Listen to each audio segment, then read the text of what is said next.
Uh, Oh, I got it done. That's fine. Okay. So we're going to start now. So to begin this meeting, I want to make two dedications. The first dedication is going to be to the Palestinian people, um, and for resisting um, the Zionist extermination and Holocaust, um, and for their samud, which means steadfastness or perseverance. It's a way of surviving in the face of occupation, adversity, and limited resources. And the second dedication I'm going to be making is to Yves Zengler, who actually publicized this event. And the reason I'm dedicating it to him is because the Montreal police will be arresting him for posting to social media against Israel's genocide in Gaza and for uh, basically posting on social media against anti-Palestinian hate.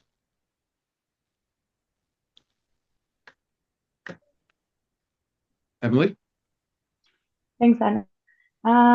Yeah, with that being said, good evening, everyone. My name is Emily, and before we begin, I wanted to acknowledge the land we are all on. Palestine Solidarity Sudbury is located on the traditional territory of the Atikomek and Anishinaabe, within lands protected by the Robinson-Huron Treaty of 1850. I'm joining you from Nipissing Township on the lands of the Anishinaabe, specifically the Nipissing and Dokas nations, also within the Robinson-Huron Treaty. Wherever you are, I invite you to take a moment to recognize the indigenous land you are on. If you feel like it, feel free to share the name of the territory in the chat or say it aloud.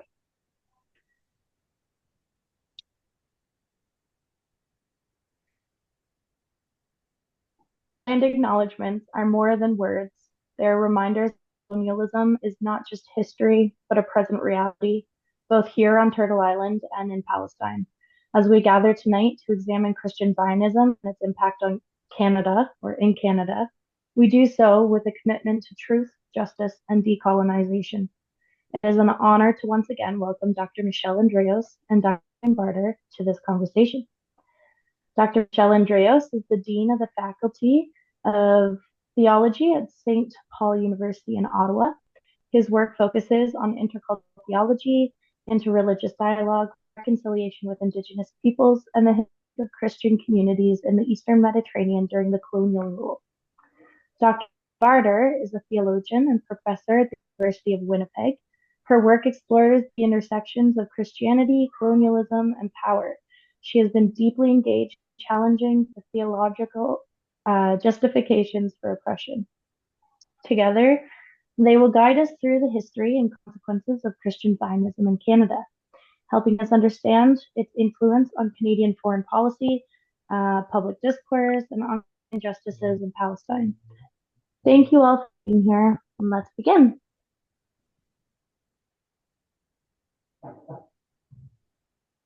Thank you, Emily. Thank you to all who had organizing this event. So, Jen and I, as we were thinking about this evening, we agreed we will do it in a conversational way. We are giving each like a formal long paper, but we've divided the evening into a few points that we will be alternating and discussing with you. So very briefly, where I'm coming is to talk about this topic is I'm not a historian of religion. I'm not a political scientist or anthropologist. I am really coming at it as my main work is in theological education. This is a topic that got my attention a few years ago from multiple encounters and knowing the religious background of this political movement that's supporting this historic injustice in the land of Palestine, and how since the foundation of the state of Israel, much longer, as we will hear more. So I draw on multiple sources from theology, history, cultural studies, anthropology, etc., to try to deepen my understanding of this phenomena that has evolved in many ways over the last, almost from the late 6th century until today.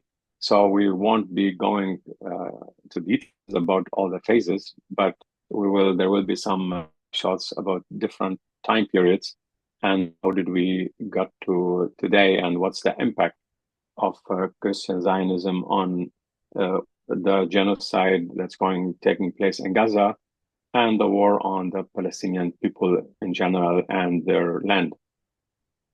So I'll start with a couple of comments, mostly using a small quotation from a recent book by Didier Fassin that you will hear about more from my colleague Jane a little later.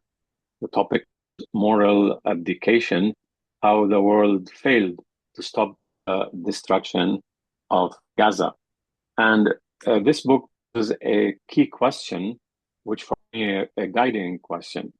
This is perhaps says the ultimate key to interpreting the consent of Western countries to the obliteration of Gaza, atonement proxy for their participation in the genocide of European Jews, even if it means allowing a second Nakba to be inflicted on a population whose sacrifice the world has already accepted. This theory or this analysis of Fassin, which is fascinating from multiple disciplinary perspectives of history, ideology, geopolitics, and a little bit of religion, is important to understanding. He doesn't directly talk Christian Zionism, but in a way, our work with you tonight is to unpack how Christian Zionism has impacted this consent and allowed this first to take place in the last century, and this that culminated in this ongoing genocide. So another opening quotation and a couple of remarks, and this comes from the prominent theologian Rosemary Ruther, and it's in her article on Christian Zionism and mainline Western Christian churches, in a very interesting book, one of the few books on this topic that has a comprehensive analysis from a global perspective. It's an edited, so this. Radford Ruther names the situation of the churches very clearly, which I believe describes well the Canadian context today. I quote, "There is a danger in discussing Christian Zionism as if it were only a phenomenon of a particular kind of Christian millenarian fundamentalism, and therefore a viewpoint that mainline churches can dismiss as literalist and fanatical. Equally problematic, and perhaps more important in terms of geopolitical influence, are the more pervasive but unnamed forms of Christian Zionism found in mainline churches. These forms of Christian Zionism are deeply entwined with Western Christian imperialism toward the Middle East, represented by the British Empire and now by the American Empire. So in this context of Christian Zionism, we're not talking about a religious ideology only. We're not talking about a political ideology only. We're not talking about a cultural phenomenon in terms of worldviews against or worldviews about Christian in the people in the Middle East, both Christian and Muslim. It's not just about Palestinians. It's a formation over a long period of time that now has taken roots in the churches and in the states in multiple forms that we'll try to unpack tonight. So the churches today that are impacted by this virus of Christian Zionism that has really infiltrated the multiple ways how Christians in mainline think about the state of Israel and their position vis-a-vis what has been happening over the last year and a half, and the silence of the churches for a long period of time on the injustice that's happening, and try to unpack why the silence on the injustice this has been that they have seen firsthand with all the solidarity visits and all the contacts and the historic knowledge of the land and its people and its sister churches. So why this long history hasn't really compelled the churches to take a stronger position to name the injustice and take a stronger stance as they did in other historical instances. So today, the churches are not acting outside the parameters of the states in which they exist and the politics and the foreign policy of the states. So this is what we will be talking about in steps, trying to do a little bit of history and then do a little bit more reflection on Canada in the 21st century and the beginnings of a Christian Zionist thinking in Canada and its impact, then to where we are today. Jane? Great. Thank you so much. And thank you to Palestine Solidarity Sudbury for inviting us yet again to talk about these themes and particularly how they pertain to Christian theology. I'm very grateful to my colleague Michel for introducing that Ruther quote, because in my talk, I'm going to want to weave together these ideas. We often assume that Christian Zionism is concerned with, these kinds of fundamentalist ideas. But I'm going to try to make a case. I think we're going to try to make a case that really is Christianity as well, that we have to take a very close look at in terms of its abiding influence and its attachment to the state of Israel. So I'm going to speak a little bit about the history of Christian Zionism very briefly, and I'm hoping to connect that also to the history of imperialism in Canada and the church's involvement in both those places. So Christian Zionism stems from what we may call a restorationist idea. That is that the gathering and return of Israel, by this they mean the Jewish people, to the promised land is the condition for the second coming of Christ. This theology sees the restoration of the Jews to their homeland as the fulfillment of biblical prophecy. The idea of restorationism has a history that is rooted in and continues in both conservative and liberal Protestantism, which we hope to trace today. These theological concepts proliferated and continue to proliferate both in the UK and the US, and therefore in Canada, which is heavily influenced by the political theologies of both of these places. The Protestant Reformation had a key role in the emergence of restorationism as a concept which was the forerunner to Zionism.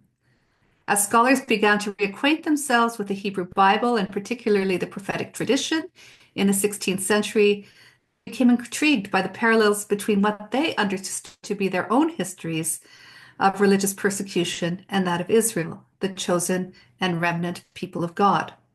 The Puritans in New England understood themselves to be reliving the history of the people of God in the wilderness and imagined themselves to be the chosen people destined to manifest God's purposes in the New World. Christian Zionism precedes both secular and religious Zionism within Judaism. It is concerned with the return of the Jewish people to Israel for the sake of Christian salvation. While Christian Zionists supported the mass return of Jews to Palestine, they also believed that the Jewish returnees would reject Judaism and embrace the Christian faith. We may ask ourselves questions about the intrinsically anti-Semitic nature of Christian Zionism. Be an interesting conversation for us to have during the discussion. Famous Baptist preacher, theologian, the so-called Prince of Preachers, Charles Spurgeon, wrote in 1864, over 30 years before the publication of Herzl's Der Judenstaat, these words: "There will be a native government in Israel," he writes. "There will again be the form of a body politic. A state shall be incorporated. A king shall reign. Israel has now become alienated from her own land. Her sons, though they can never forget the sacred dust of Palestine, yet die at a hopeless distance from her consecrated shores." End quote by Charles Spurgeon. While Spurgeon may have had a restorationist dream about Christ's return and the end of history, British imperialists developed their own political theologies about the necessity of this return, based less upon Christ's reign over all the earth and increasingly upon the rule of Britannia. This reign, Britain's that is, the empires, drew on another theological idea, one that also underwrites Christian Zionism to this day, and that is the idea of terra nullius, nobody's land. In 1875, the Earl of Shaftesbury, Anthony Ashley Cooper, addressed the annual meeting of the Palestine Exploration Fund, a British organization dedicated to the archaeological study of biblical Palestine. He wrote, "We have there," i.e. in Palestine, "a land teeming with fertility and rich in history, but almost without an inhabitant, a country without a people, and look, scattered all over the world, a people without a country." That famous Zionist refrain begins within British imperialism. The Earl of Shaftesbury was not alone in his desire to return Palestine to the Israelites. He was enthusiastically supported by Anglican clergy.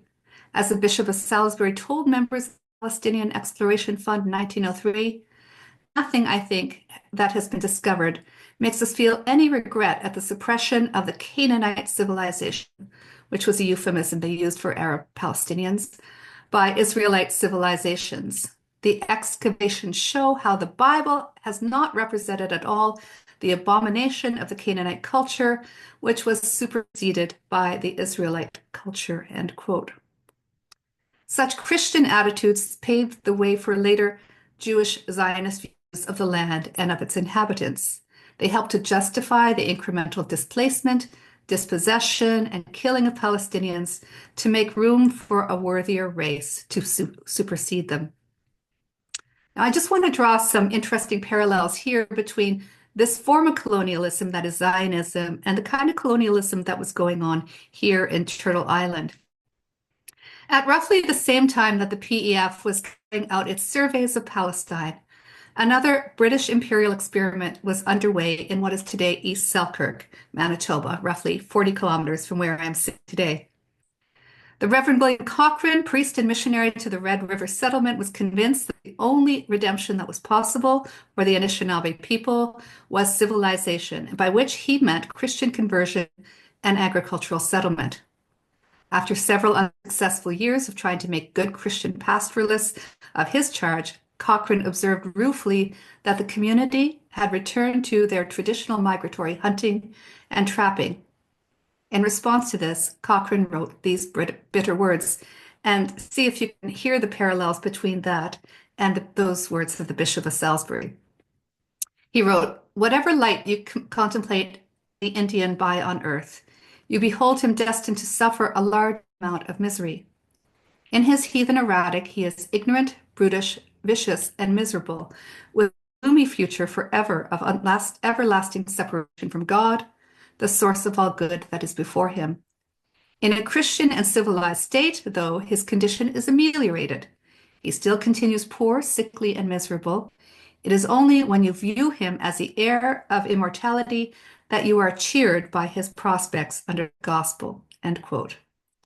Apparently, it is only through the civilizing force of Christianity that indigenous people could hope to attain a measure of redemption, and even that would only see full fruit in immortality. Evidently, death becomes the native.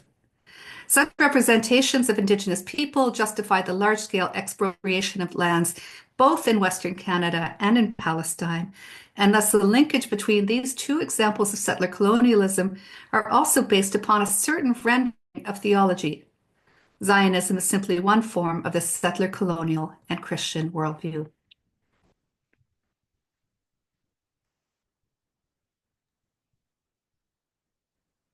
Thank you, Jane. And the next while we'll be talking a little bit about visions of Christian Zionism in Canada and half of the 20th century. And I have to say that there are very few resources that actually and studies that actually give us enough information on this topic. But based on the few resources and the ongoing research that I'm still doing and learning, here is a few snapshots of from the 20th century. So as we heard from Jane, it's for obvious reasons the influence of 19th century British Christian Zionist movement and biblical interpretation found their way to Canada through figures that, such as the Earl of Shaftesbury, and we've heard enough about that period. From the early period in Canada,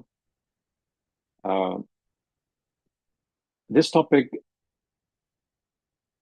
there is one key figure who would have significant indirect influence on the development of the Canadian position at the United Nations Committee for Palestine in 1947 in relation to the partition of Palestine and the birth of the Jewish state.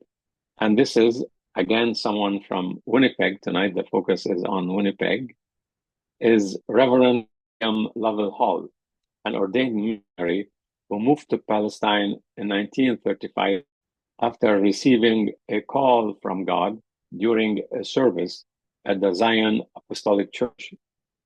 Hall spent 27 years missionary work in Palestine. According to the work by Ron Dart, who published a short political on Canadian Christianism, William Hall got involved with Justice Evan Rand, who represented Canada on the United Nations Special Commission for Palestine, influencing Rand's and influencing his vote on the 1947 United Nations partition vote, which was crucial for the creation of the Israel. Evan Rand later wrote a foreword to a book Hull wrote on the fall and rise of the Jewish people, published in 1954. This is probably the first comprehensive Christian Zionist theology by a Canadian missionary. And in the foreword, Rand notes the important meeting he had with Hull in Jerusalem in 1947 and acknowledged Hull's influence on his understanding of the situation in Palestine and on his decision at the United Nations Commission. That's interesting to see that in 1954, after a good chunk of his time in Palestine, Hull wrote this comprehensive reinterpretation of biblical history. It was situated all around the Jew. This is the Judeo-centered interpretation of Christianity and function. We've heard a lot from Jane about the background and how this all came to be and what function it played. But we have a Canadian comprehensive, if you wish, narrative of Christian Zionism located in the Canadian experience. So according to the work by Ron Dart, it was Rand, Justice, who turned the scales, like a balance, at the commission in the direction of the partition. In addition, until his death in 1969, Rand became a great supporter of the Hebrew University, which created the Ivan Rand Chair of Law. Rand, comments Dart, has become an icon in Israel, and in 1954, a forest was planted in Israel in his honor. But the main foreign policy actor on the Canadian Zionist scene, according to Dart, is Prime Minister Lester Pearson, 1963 to 1968 Prime Minister, a peacemaking icon in Canada who was awarded the Nobel Prize for Peace in 1957. Pearson had decidedly Zionist leanings, according to Dart, and he often made it clear that he had taken in such position from his Christian upbringing. Pearson had been called the Lord of Canada, and Rabbi Pearson and prominent Zionists have presented him with some of their highest awards. So this is a formative period in terms of the Christian foreign policy towards Israel. You have two key significant moments, two key actors, or three, between the missionaries and the politicians who influenced key regions, and these had roots in some kind of a Christian worldview that is Judeo-centered and influenced by the whole movement of Christian Zionism, to which people like Hull and many others were deeply committed. So from the late 60s and until 2006, different Canadian prime ministers related to Israel differently, some with less enthusiasm than others. But with the government of Stephen Harper from 2006 to 2015, Canada, according to many analysts, made its most radical shift in its foreign policy in relation to Israel and became probably one of its strongest state actors. If Pearson was referred to as a rabbi, Harper probably should be called the Rabbi Harper because of his so radical commitment and position in the Knesset in Israel, like in his trip with the 300 people almost from Canada representing multiple entities, including prominent Christian Zionists who were influenced people in his cabinet and were like the Christian Zionist views were held by many of his entourage and his. So that's a period in Canadian history there that needs to be definitely studied with more attention from this lens. But while Harper was sympathetic to Christian Zionism and had several members in his government and party Christian Zionist leanings and deeply supported Israel, there are several other factors that also played a role in his pro-Israel politics. And here I quote the person to whom I dedicated this evening, Yves Angler, in his work on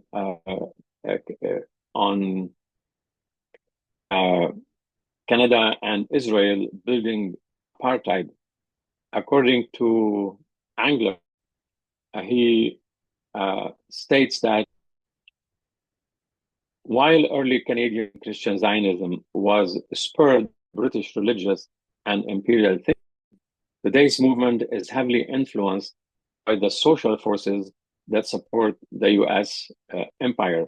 So in a way, Prime Minister Harper, his long period as in government in Canada, was a pragmatic politician, and it's my conviction, and this is a hypothesis that I'm still studying and doing some more analysis and finding resources.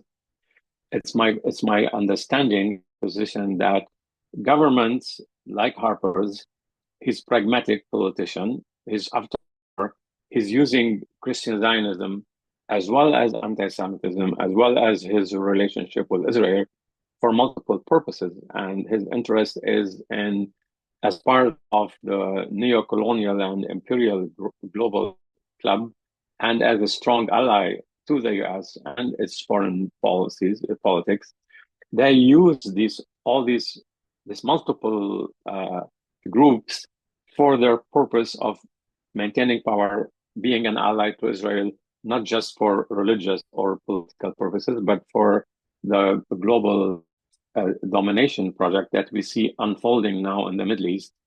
It didn't happen overnight, but it was gradually building up to that moment that now the new president of the US, Donald Trump, in his previous term and today is implementing, which is really a domination of the whole region, Israel being the main actor in this plan.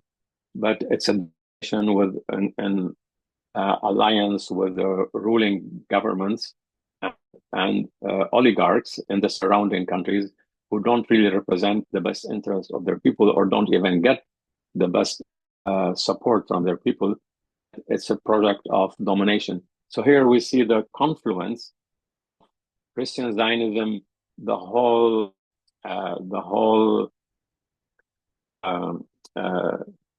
politics of anti-Semitism and how this has been used, which is a whole separate topic that needs to be discussed differently, in relation to economic interest, political interest, ideologies that formed, as we heard from Jane from very early on, in terms of attitude toward Islam, and has been consolidated over the last 30, 40 years and creating Islam as an enemy toward civilization and this whole clash of civilization and at the same time terrorizing Islam.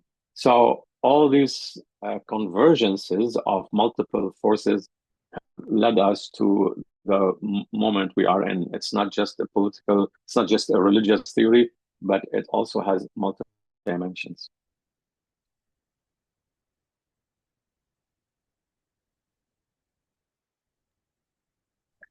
Thank you, Michel. I think we will now speak a little bit about post-Shoah theologies, I believe, and understandings of the atonement. Did you want to continue there with that, or? I could, if you want to go ahead, and I can say my point based on what I hear from you, or would you prefer I start? No, sir, I can begin, and please jump in whenever you wish. Okay. So obviously, after the Shoah, after the Holocaust, Christians had to come to terms with their anti-Semitic, their anti-Jewish past. It was an incredibly important time of moral reckoning for them to do that. There's been a bunch of wonderful work that's been done on how that occurred and what that meant for interfaith dialogue. It was a time of rapidly expanding interfaith dialogue between Christians and Jews, particularly groups like the Canadian Council of Christians and Jews did a number of work of pieces of work which attempted to atone for their anti-Semitic past, such as supersessionist ideas, the idea the church simply superseded Israel and therefore rendered Israel, that is the people of Israel, null and void. So this work also came obviously with a huge cost, a huge price to Palestinians. What it meant was that essentially Palestinians were made into the sacrificial lamb to atone for the sins of Christian Europeans and Christians in North America. And many of those conversations that took place became what the late Jewish theologian Mark Ellis called the ecumenical deal. And that ecumenical deal, he said, was a conversation between Zionist groups, Christian groups, whereby basically Christian groups would not speak of the human rights abuses that were taking place by Israel against the Palestinians in return for their atonement, or their Jewish conversation partners turning a blind eye to their long anti-Semitic past. It was kind of an exchange that took place, a kind of atonement that took place in that conversation, and I think continues to this day. I think that there's a great deal of guilt, obviously, by Christians, which means that one of the worst things that Christians fear is being called, especially liberal Christians fear, is called anti-Semitic. And you see that playing out in many ways in terms of the failure of the church, including the liberal churches, to speak out against the genocide. Michel, did you have anything you wanted to add at this point? Well, I mean, just to emphasize the point you just made, based on the Jewish theologian Mark Ellis' interpretation of this deal, and the theologian I quoted earlier, Rosemary Redford Ruther, also spoke about this in relation to that particular deal, and by saying that this Holocaust, the context of the Holocaust Christian theology made suffering innocent and sacred, and the Palestinian suffering despicable and deserved. So on the one hand, you have this atonement theology that committed to the supporting the state of Israel at any cost by turning the blind eye to the injustices. And as the injustices increased against the Palestinian people, churches started to become mildly critical, but never really broke this deal out of this construction with on anti-Semitism. And this is a critical point in the support of and how Christian Zionism became influenced this whole construction of interreligious dialogue that furthered the state of Israel and its support to its policies sacred. And whatever Israel did, is doing this out of necessity, and whatever the Palestinians did to resist occupation, resist apartheid, resist the humiliation, resist the ongoing occupation of their lands, destruction of, etc., etc., etc. All this is terrorism, and it's a threat to the existence of the state, as if the Palestinians have no right to exist, no right to defend their existence. And so the development of this attitude, and this is like Mark Ellis and Rosemary Redford have been talking about these things for 30, 40 years. So this is not a new discovery. The late Mark Ellis, and they are both actually deceased now, but they have been strong advocates in terms of trying to unpack this kind of logical construction. This raises the big questions that are now raised on a moral level and in terms of international law about this consent, how the world to stop the destruction of Gaza, but how the churches failed to see clearly and take moral responsibility and take a position consistent with their attitude of justice. They made that exception to the injustice that was imposing on the Palestinian people. So how does the collective punishment and suffering of the Palestinian people become despicable to the churches and theologians when only a few decades earlier they said never again? We're talking about the whole position of the churches after the Holocaust. And how and why did they become neutral in the face of occupation and genocide, and their churches support and continue to defend? So on the one hand, there is this sympathy and support, humanitarian support to Palestinians in the midst of this oppression, but there is an approval of the continued position of their occupation and the apartheid state and the way of life they have been suffering under apartheid for more than 50 years, and on the loss of their land since Nakba in 1948, and this whole thing started earlier. So this is where we become the notion of the notion of implied consent or acceptance of Palestinian. But again, as I said earlier, this is one dimension, but there are other political dimensions, and the whole development parallel to all this of a racism or demonization of Islam that was that has significantly increased since the 1970s, and not spontaneously, but it was part of a broader resistance to whatever Israel was implementing in Palestine and what was happening in the region. So it's not really complicated. There are enough studies, both historical, political, and ideological, that help us understand the real dilemma now is how do we answer these questions in terms of turning the blind eye, and what are the theological and moral implications of this. It's very interesting. In a recent speech, Palestinian pastor and theologian Munter Isaac spoke of the strange erasure of Palestine from any kind of Christian discourse or any kind of Christian theology.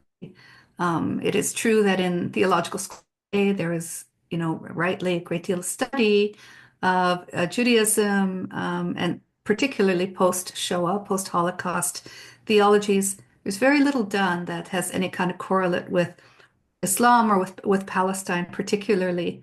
Isaac wrote, "In theology books, we don't exist. We are invisible in the language of the church." That's the myth that many, if not most Christians simply assume, that if you ask them about Palestinians, they simply do not know. They are shocked to know that Palestinian Christians exist. So I think that this erasure on the part of the churches is a deliberate one, in fact. For as Michel just explained, there had to be, if there had been a restoration of the Jewish people to Israel after the Shoah, another people, including their memory, their culture, their very existence, would have to be erased. They would have to be rendered invisible or non-existent.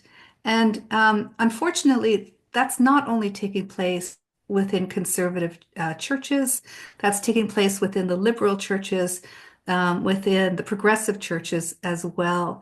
So, for example, in 2018 at Emmanuel College, arguably the most progressive of the Canadian theological schools, liberation theologian, the Reverend Naim Atik's lecture was canceled because of the pressure that the college received from Zionist organizations. July 13th, 2024, B'nai B'rith convinced Trinity St. Paul United Church, its Center for Faith and Justice and the Arts, to cancel a booking made by PYM, the Palestinian Youth Movement, which was simply to celebrate the artistic and cultural contributions of the Palestinians in the diaspora. I could go on, but I think a particularly important example was one that took place just in July of 2023, when the Anglican and the Evangelical Lutheran churches in Canada passed a resolution which was committed to the pursuit of peace and justice for all Israel, with all but one of its recommendations which were adopted. And the one that was not adopted was a part which spoke about, well, I will read it, that our churches study and reflect upon the parallels between possession of Palestinians from their homes and lands, and the experience of broken treaties and the occupation of unceded territories of the Indigenous peoples of Canada, including the ways in which the churches themselves have been complicit in this. So before that motion was actually voted on, there was a rabbi from Edmonton, a Rabbi Gila Kane, who was invited to speak upon the resolution about peace and justice in the Middle East. And she was the only person who was invited to speak to this resolution outside of these churches. She argued that this argument where settler colonialism in Canada and Palestine was, made parallel, she said that this was intrinsically offensive and anti-Semitic. And she argued, based on what she called her spiritual principles, that the Jewish people have a spiritual connection to the land, just like the Indigenous people of Canada. She stated, "It's so much a physical thing to us that our physicality is so much connected to the land that," and I used language that Canadians could understand, she said in an interview. And what's interesting in this is that she never mentions Palestine. Palestine was never mentioned in terms of Palestinian connections to land. No mention was made of the occupation. None of the connection of Palestinians to their land was made at all. And in the end, this portion of the motion was defeated. What was left, predictably, was prayer and safe spaces for dialogue. So a spiritual solution to what was ostensibly a problem, but of course it's a political problem. It's a profoundly political problem. And in excluding conversations with Palestinians or even consultation with Palestinians, this church, these two liberal churches, continued in their long tradition of Christian Zionism, and they did so because they were convinced by one rabbi to rescind this motion out of deference to their Jewish interlocutor. In his recent book, very important book, Peter Beinart recently wrote about this phenomenon, about how Christians and liberals in general within the West will automatically refer to their Jewish interlocutor. But he writes, when it comes to defining anti-Semitism, many may feel they should defer to Jews.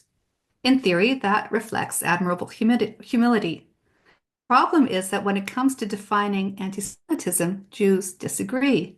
Some Jews have so dehumanized Palestinians that they see even nonviolent demands for equality as Jew hatred.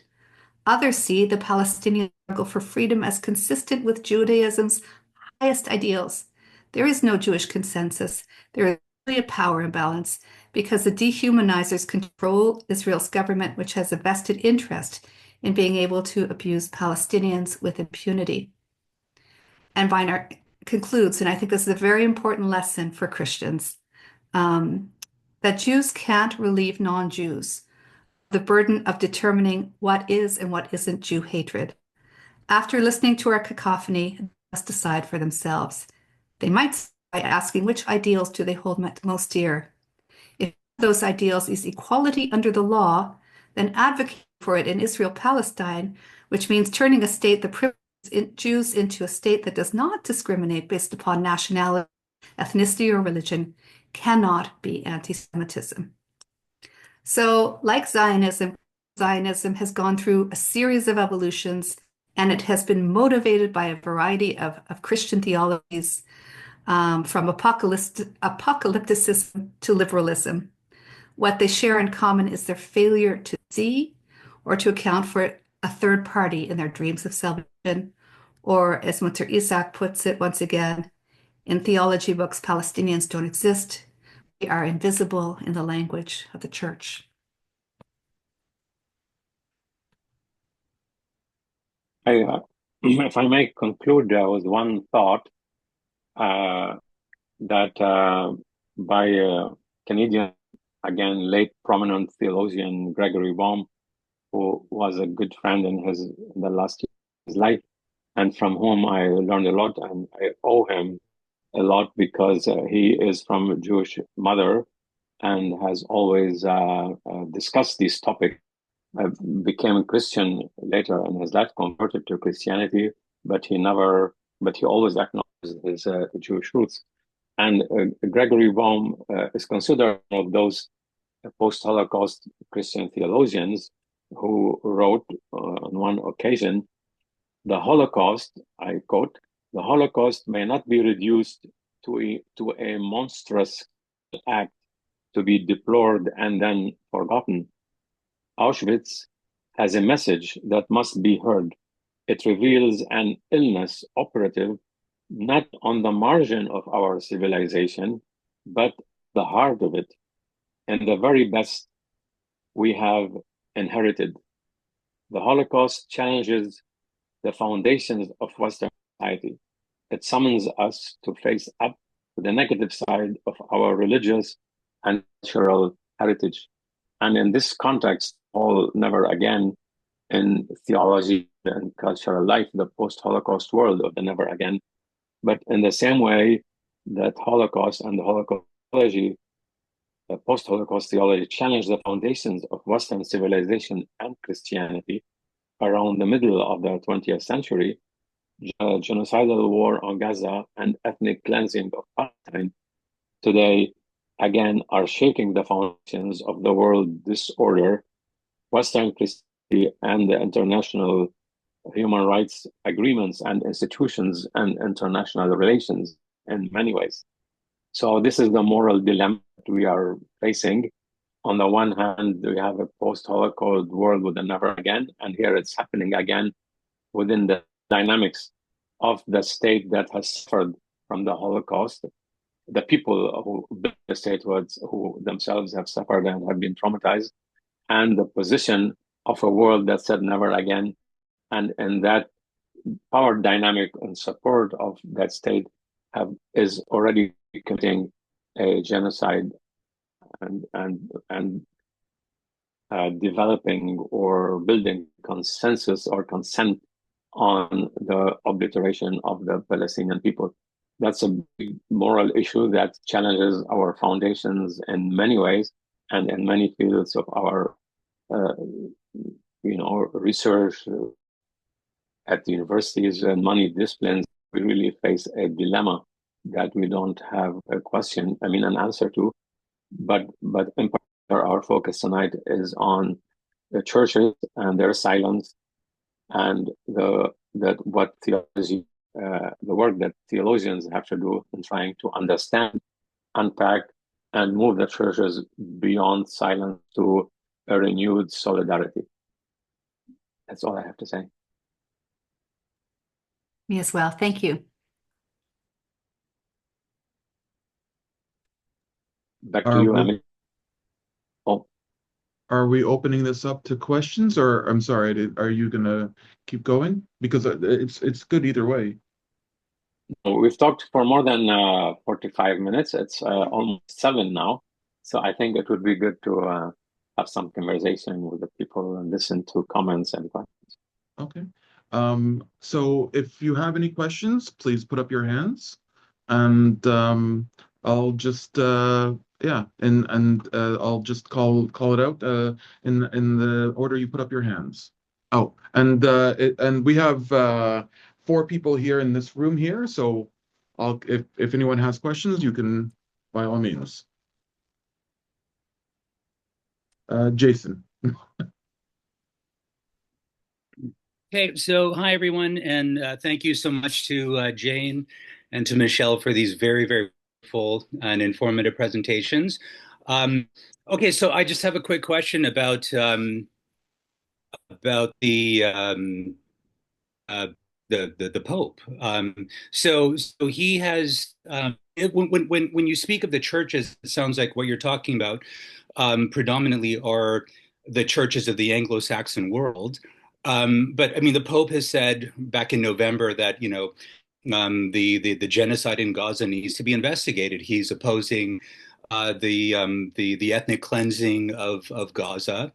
It seems like he certainly recognizes the existence and the dignity of Palestinians, and it makes me wonder.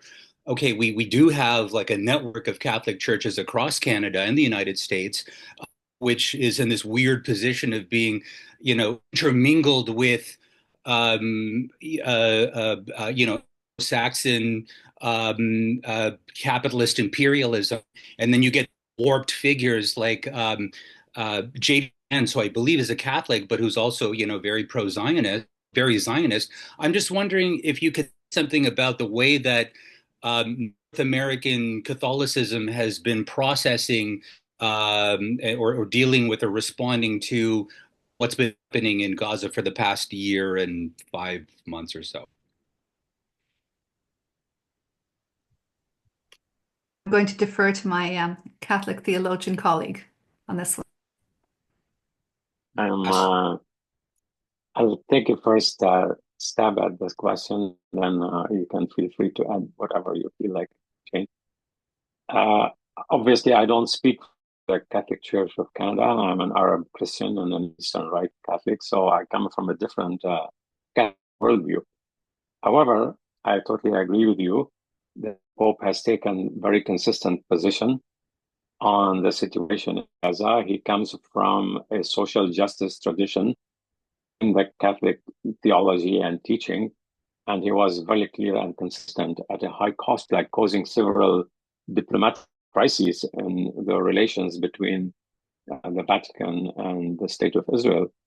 And according to some sources, the Pope, maybe not every day, but some sources say until the moment he phones the Christian community in Gaza, the Catholic community, every single day at a certain time of day to check on them, but that's a symbol of solidarity. Unfortunately, the Pope is a unique voice, a singular voice in the church, but isolated sometimes, because I'm going to make a little comparison in relation to the position of the Catholic Church of Canada to apologies to the Indigenous people and the recognition of the genocide to the Indigenous people in Canada. It took 10 years, actually 12 years from 2015, no, sorry, 7 years to 2022, for the Canadian bishops to invite the Pope to come and present an apology to the Indigenous people of Canada on the role of the churches and residential school and what has been called by many sources Indigenous and non-Indigenous, and the Pope himself on his trip back to the Vatican after his visit to Canada in 2022 called as a genocide of the Indigenous people. So it took that long, and trying to avoid the moment of offering an apology and acknowledging. So no wonder it's taking that long, even though the Catholic Church of Canada has a very active organization that significantly supported many initiatives in Palestine, in Gaza, and churches and schools and universities. Yet, that's the same point I was making in my presentation. You have this situation of humanitarian support to support people who are suffering without necessarily taking a position to name the reason of their oppression and domination and the situation they are in, and to stand in solidarity with them, not simply by giving them humanitarian aid to sustain suffering without critiquing significantly. So on the one hand, you support the system that is causing their suffering and humiliation and occupation, and you try to support them minimally to sustain that, so you feel good in a way and feel less guilty, while continuing with this politics of atonement that we've heard a lot about. So this is, I think, that the contradictory situation and the scandalous situation that's being exposed now, that most Catholics don't really do or follow what the Pope says and don't support his position on many issues. And he has a lot of opposition within the Catholic Church, within the Roman Curia in the Vatican, and many cardinals are publicly and openly against. Of course, a lot of support, but he's not necessarily being able to lead the Catholic Church to take one position. It's a very delicate diplomatic relation between the Vatican and the State of Israel. That's what I have to say as an initial response. Would you like to add something? Sure. Thank you for the question, Jason. And you would know more about this than I do. But I'm also intrigued in the United States about the strange alliances between evangelical Christians and Catholics. And I think this is another case of atonement going on, that the sacrificial lamb is once again the Palestinians. That is to say, for the sake of these certain moral issues like euthanasia and abortion, Catholics have aligned and politically with evangelicals a lot, and they've adopted, they're virtually indistinguishable, I find, in the United States in terms of their moral positions, their positions, and I think that has to do with, those very prominent personal kinds of questions as well. Thank you. Thank you both very much.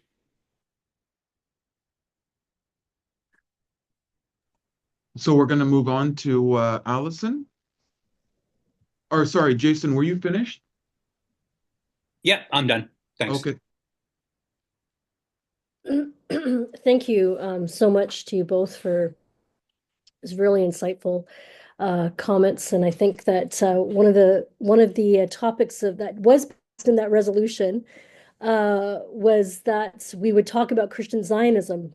And so we are talking about the cultivation of Christian Zionism in Canada, which I think is really, really important. I have so many thoughts about this. I have spent the past year lamenting and wondering if I should give up my orders in the Anglican Church because I was so angry that we were completely silent as a church. This is the Anglican Church that I'm talking about, on this genocide, which, as a South Asian Christian, was extremely clear to me what was happening was colonization, racism, and the absolute utilization of people, land theft, and land and resource theft. It's very clear to me. It's like patterns of history. I feel it in my body.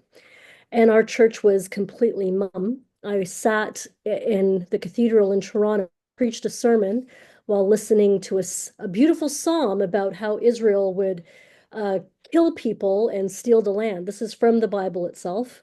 And we just sang it like it was nothing. We didn't think about what was going on at all. So I'm coming from a place of trouble in my spirit, in my heart, with our church. And my question is, how do we, because I don't know the answer, and I'm not sure you will know the answer either, but how do we untie our hands from the fear that my parishioners are all white? I'm just going to say that they're all white, and they are so afraid of being called anti-Semitic.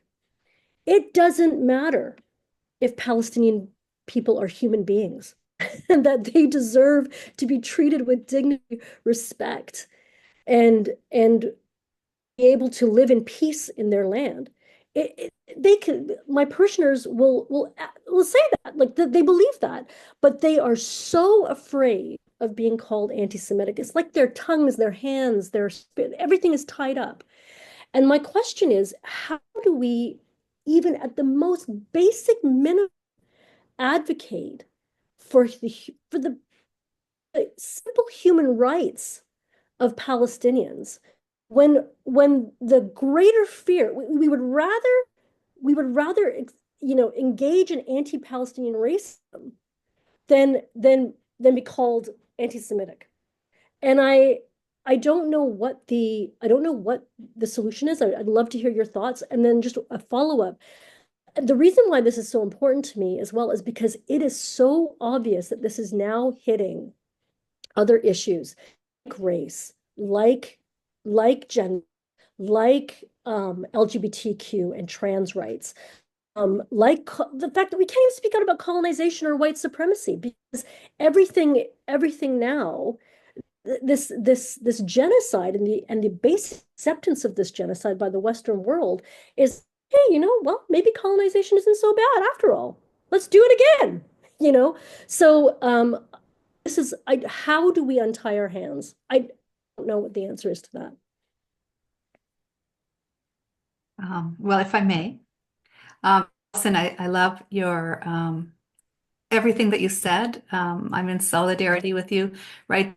Giving up my orders because I'm so disappointed, devastated by the apathy and the racism of the Anglican Church. And the more research that I do, the more I see how bred in the bone it is. It's just in the Anglican Church's DNA to be racist and imperialist. Like there's no getting around it. So that's a peculiar problem to, I think, the Anglican Church. And it continues on in the Anglican Church of Canada, of course, which, of course, is a very old and dying church. I do think that there is hope maybe not necessarily in the churches, but there's certainly hope among the youth. And I think that there's this kind of global solidarity that is moving. It's very much a generational divide, I think, in terms of support for Palestine. And, what limited energies I have left in my own, solidarity, I would rather place with those movements than the church, which is just like beating your head against a brick wall in terms of even the most basic consideration of this disgusting disproportionality that we've seen in this genocide, because the immediate response that I receive in the Anglican Church is, well, what about October 7th? Right? And this is a church, this is a tradition that, kind of invented theologies of, proportionality in terms of just war.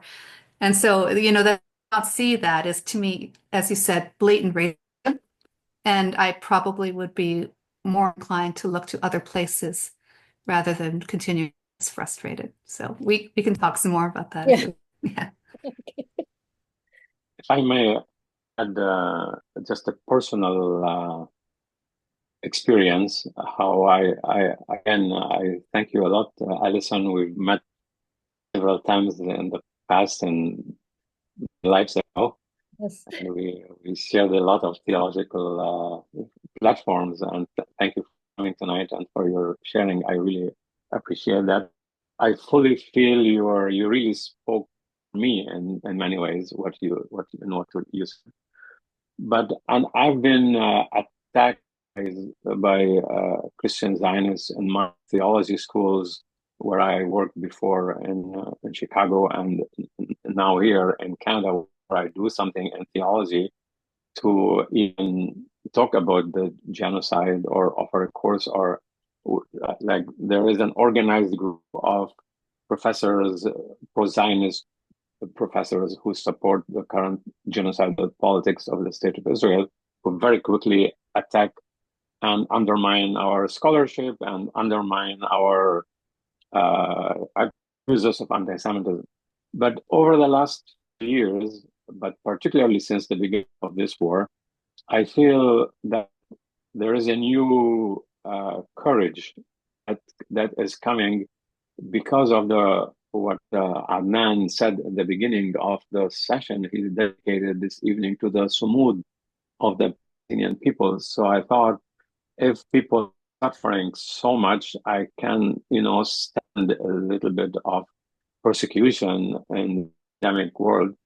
But also I have been significantly encouraged by scholars, Palestinian and Jewish, who are critiquing anti-Semitism and unpacking it. It's a paper monster has been used to bully us in the academia for so long and had so much.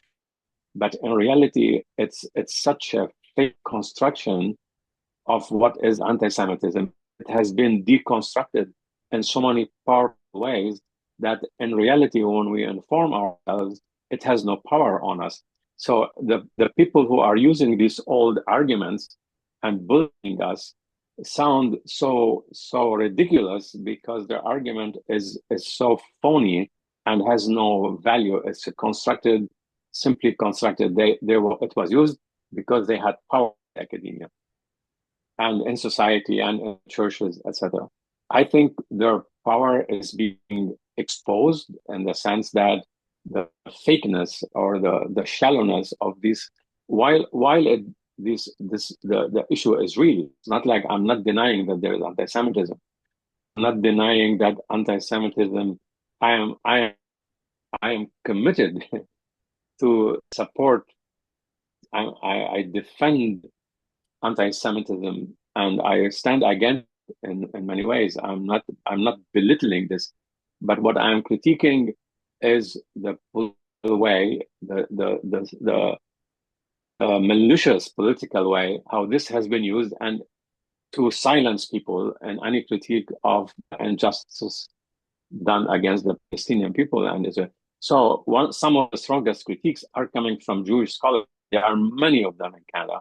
They're all their writings, their position papers on critiquing the era definition of anti-Semitism that even the governments are using, and many universities are instituting departments based on definition to try to evaluate the experience of anti-Semitism, which is, in my opinion, it's significantly flawed in many ways. So one is good information, good understanding, and strongly believe that when the government's using anti-Semitism to silence support for Palestinian justice and for peace in Palestine and Israel for equal rights, they are not really concerned about the persecution of the Jewish people. They are also using anti-Semitism in service of their imperial and neo-colonial projects. they don't, that's the least of their concern. But if there was no anti-Semitism, they would have created it as another tool, weaponized tool to support projects. So I think all these constructs are being exposed because of their and phony constructions in many ways. It's half-truths combined to build this kind of power to silence people. This is no longer working. At all the student protests movement, there are faculty for Palestine in most universities across Canada, and there's a lot of literature to support us. And even if it is challenged in the courts, I don't think it will really stand. It's just continuously used as a threat to silence and intimidate and bully. But in reality, it doesn't have the real teeth that that we thought in the past. This is my personal experience. Thank you. So I have two questions. One of them is not mine, and one of them is mine. So Phil Little, he made a comment or a question actually in the comment section, and I invite him to ask his question if he'd like right now. Okay, thank you very much. Speaking to you from beautiful Vancouver Island. It's 10 degrees outside and not too much snow. We are part of Canada, but not totally. My question was about the silence of the Catholic Bishops Organization, the CCCB, and I know, Michael and Jane, that you don't speak for the Church officially, but I asked for a comment about the deafening silence of the Catholic bishops. The Church in Palestine has cried out for solidarity. It's clear that the Church in Palestine has spoken, but the Church in Canada does not have ears. So it's maybe a comment made by Jane. Is the silence of the bishops their form of atonement, or is it just cowardice?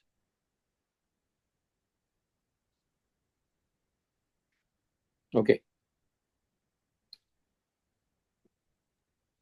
Well, I think it could be both. I don't think they're mutually exclusive. I do think that, the history of Christian anti-Semitism is something that has probably intimidated a lot of Christians from speaking out again on this issue, problematically. But I do think, I don't really want to speak about the Catholic Church in Canada too overtly, but I do think that the parallel in terms of, advocating for Pope Francis and make the apology to Indigenous residential school survivors is a very interesting parallel. How long that took, how many years of advocacy on the part of survivors, how important it was to survivors, how many survivors died in that period of time. So like the conservatism of the CCCB is, I think, something that's well documented and well known. It's not entirely surprising that they're not speaking out on this issue from my perspective. So, yeah. A few years ago, if I can continue, a few years ago in Toronto, I met the American writer by the name of James Carroll. And you might be aware of his book called The Sword of Constantine. James Carroll started to investigate the accusations of anti-Semitism in the Catholic Church. So the purpose of his investigation was to prove that the Holocaust was not sort of caused by Christian anti-Semitism. The conclusion of his work was the opposite. His conclusion was that anti-Semitism comes to the Catholic community through our mother's milk. It is part of our identity. I'm trying to make a parallel with the reluctance of Catholic organizations, the Catholic community, to enter into some form of solidarity with our Palestinian Christian and Palestinian Muslim brothers and sisters. Is this racism so much a part of our Christian identity that here in Canada, is this so much a part of us? From my living, Jane, from my living room window, I can look out at Cooper Island, that is now called Peneluk Island. Cooper Island has had a residential school. Two of the religious from that school have since been jailed, but there are others who escaped. The native people, the Peneluk people, refer to it as British Columbia's Alcatraz. More than 60 children died at the school. It was part of our Christian enterprise, part of our Christian mission. So is this racism just so much a part of our identity that we simply can't understand? And I'll stop there. I mean, I would definitely be inclined to agree with you, Phil. I might nuance a bit to say that perhaps imperialism is part of our identity, right? That's part of our identity, and you can read certainly Islamophobia and anti-Palestinian racism, anti-Arab racism along those lines, along that trajectory. An easy thing to do. We did a bit of that tonight. But you can also read like National Socialism in that way as well, right? That Naomi Klein does this wonderful job in her recent book, Doppelganger, to talk about, Nazism as an imperial project, in which Hitler got a lot of ideas from what's happening here on Turtle Island. So yes, I think that imperialism and Christianity have a very close, approximate relationship, and that spills over into things like, Islamophobia, anti-Semitism, I would argue. I agree with Jane, and I agree with you, Phil, that I'm coming to understand in a clearer way the continuity from the very early, that, as Jane mentioned, in the late 16th century, and the aftermath of the Reformation, and the worldview that already demonized or saw Islam as the main threat to Christianity and Catholicism at that time. But so that was a worldview that got really embedded in European and British Protestantism. And I am using, there is an excellent book, I can put the title in the chat. It's called Comprehending Christian Zionism in Comparison. It's a relatively recent book by two scholars, but it brings perspective on Zionism from multiple parts of the world. And there's a good chapter by the editors and the authors in the book about the origins of Christian Zionism in the post-Reformation Europe, and the worldview that created this confrontation with Islam. And it saw the return of the Jews as one way of one of the theologians who of that period. I can look up the name and quotation, but this will take time to see that the support for the return of the Jews will appease God's. and will be the beginning for defeating the Turkish Muslim force or empire that is to Christianity. So, what the development of a Christian worldview that saw Islam as an enemy.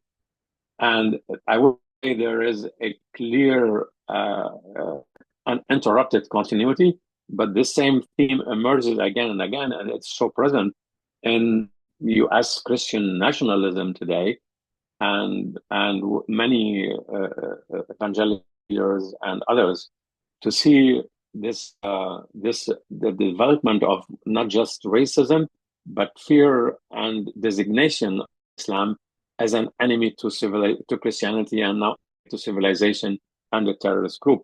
That leads, this has been present, the civilizational role of Zionism in relation to as a light to in the darkness, and the whole designation by Stephen Harper. Read his speeches about this only democracy in the Middle East.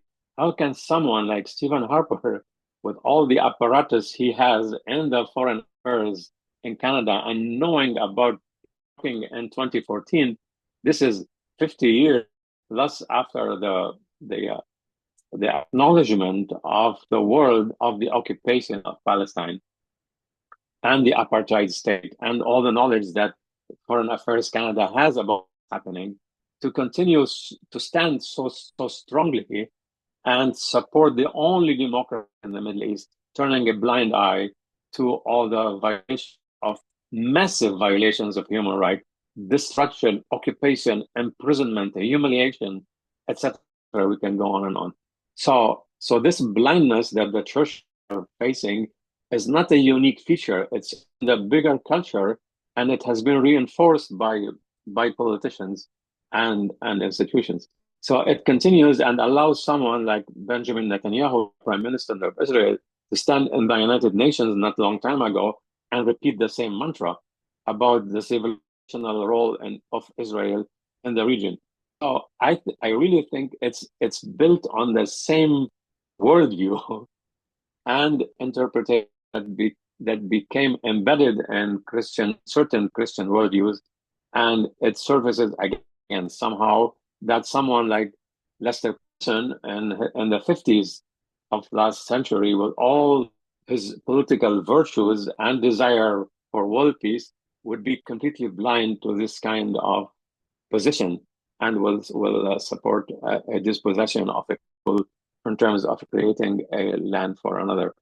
So you see the complexity of this history, and it's how it's intertwined.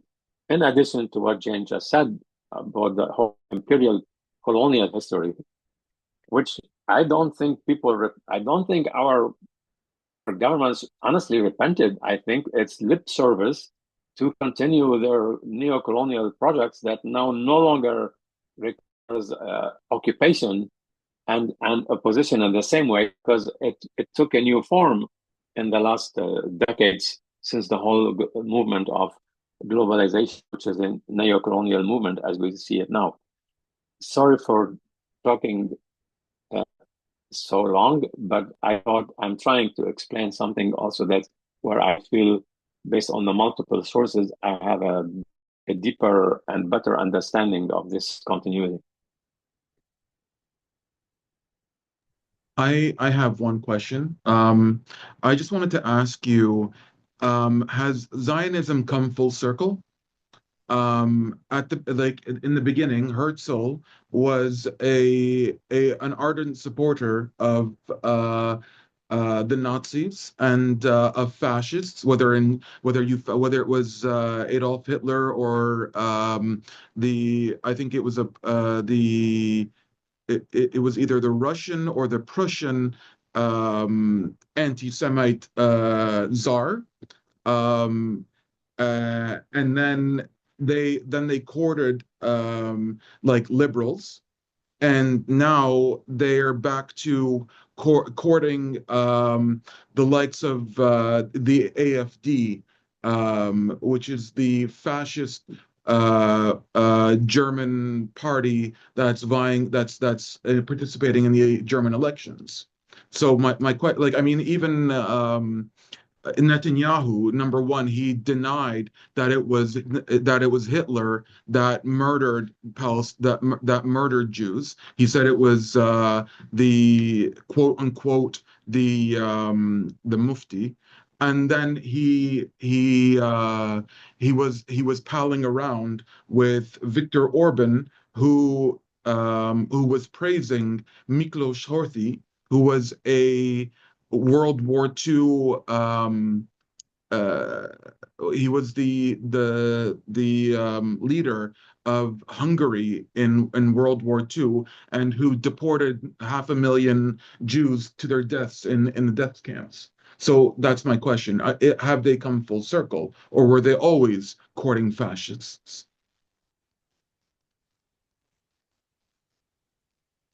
I'm not an Zionism per se. I'm interested in Christian Zionism and all of its many, many sins. But I will say fairly briefly, of course, there's a myriad of terrible, unsavory, fascist characters who are now aligned and who have historically been aligned with ultra-right Zionism. But I do think that there's some interesting nuance in terms of how, within the last decades, Zionism has become much, much, much more right wing, much more ultra nationalist, much more violent, genocidal in its impulses. This is not to say that, necessarily there's, this good Zionism, labor Zionism, often touted as being the good Zionism. I don't think that's the case. But I do think that there's something about this particular political moment in which not only is Zionism committing genocide, but it's justifying Zionism, and the world is justifying genocide rather, and the world is watching complicitly and allowing this to happen. I'm interested in why that is. I don't have any answers, but I'm interested in why a particular moment has allowed for this terrible massacre, unprecedented massacre of Palestinians to take place before a watching world without, as much as a protest by the vast majority of people. Nothing to add. I'm also not an expert and don't have the competence to answer a question about the history of Zionism. So I'm happy that Jane had something to say about this. I'm also conscious that it's 7:30, beyond 7:30, and we don't want to keep people late. We agreed in the beginning that we will not abuse people's trust and coming tonight. So it might be a good time to bring this to a close unless there's a burning comment or question. Okay, so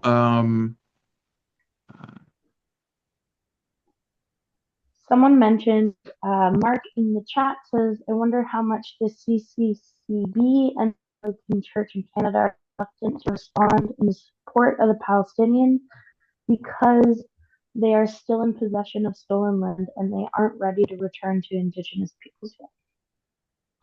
Here. just a short, I don't know. if we could give you a short answer to that. I do your best.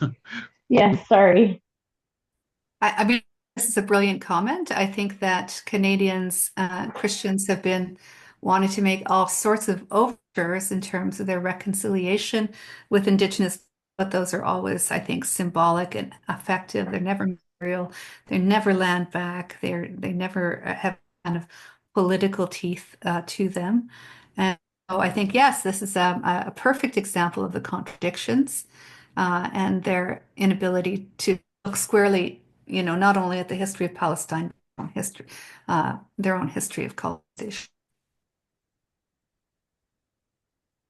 I agree.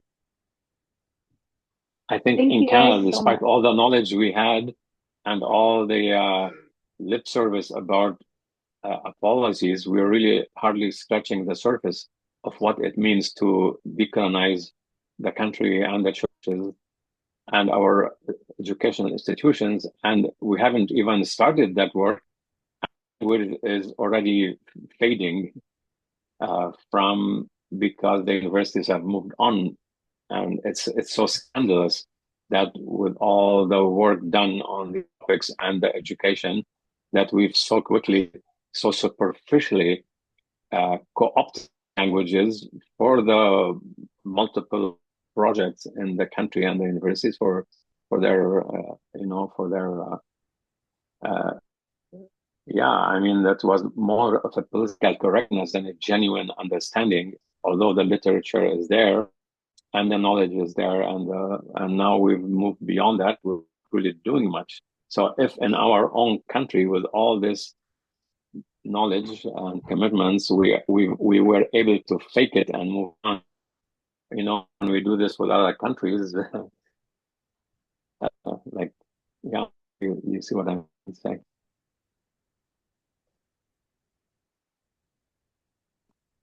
Okay. Just want to thank you guys again for putting this or speaking for That us. was, yeah, It that was very informative, very much. that was an excellent presentation. Thank you, Michelle and Jane, once again. We would also like to thank our sister organization, which is Ceasefire Now Nipissing, because they helped us plan this as well. What we'd also say is, if you enjoyed this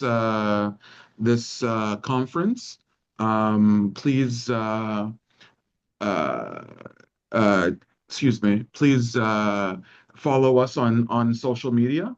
Whether we have we're on Blue Sky, Telegram, excuse me, yes, Blue Sky, Telegram, as well as unfortunately Facebook and Instagram. Um, uh, yeah, and uh, I'd also like to shout out one of our members' books. Let me just pop this open. Give me a moment. I'm holding this upside down, of course. No Nickel for Genocide. This is what was written by David Starbuck. No Nickel for Genocide, part one, Nickel and the Two World Wars. So if you're interested in getting this book, we would be more than happy to send you a copy. Any proceeds from the sale of this book go directly to Palestinian charities. Thank you. Yeah. Thank you so much once again to the Palestine Solidarity Sudbury group. Thank you for continuing to do your amazing work during this time. We know that ceasefire is a ceasefire only, so thank you for continuing this. I just placed in the chat a conference that Michelle and I are organizing, which will take place at St. Paul University from May 28th to the 30th. And it's on Palestinian Christianity, settler colonialism, and call for repentance that the Palestinian Christians have issued. So this will be an opportunity. Please join us on May 28th to the 30th to speak some more about these issues, particularly issues pertaining to Christianism. Thank you. And if I may add a little appeal, we're still looking for support for that conference. We're doing it with minimal resources from a small group from James University and a small group. But if you are members of any organization or community groups or who can co-sponsor the conference, please let us know. We need every support we can get, both in terms of presence as well as financially continue this work. We mostly volunteer our time for these kind of works, and we're humbly asking for support when it's possible. Thank you. Okay. And I think so. I just posted all our social media links in the chat. If you're looking to follow us, by all means. Also, our email is Palestine Solidarity Sudbury at gmail.com. I can write that down here in the chat.